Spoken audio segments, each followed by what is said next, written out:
this is Roy JF10, and finally, I'm making an update on my Lego cube.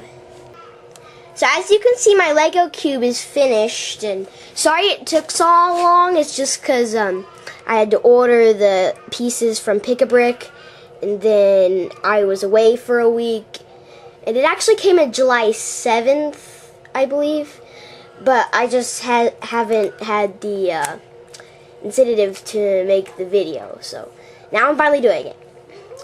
Anyhow, it looks really good. These pieces that I cut and glued together don't look as good compared to the Lego brand pieces. You have different things on there.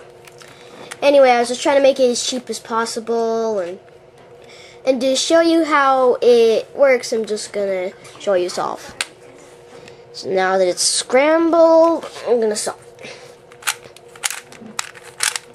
I don't do that good with the Lego cube. It's just because it's a Rubik's brand 3x3 and it doesn't cut corners that well, and I'm not as fast with it as I am with the Zanchi, so don't expect a fast time.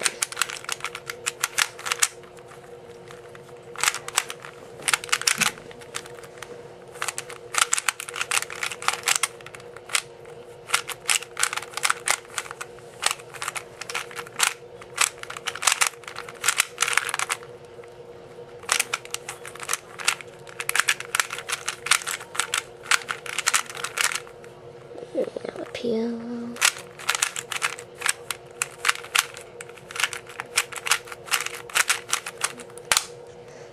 Thank you for watching. Goodbye.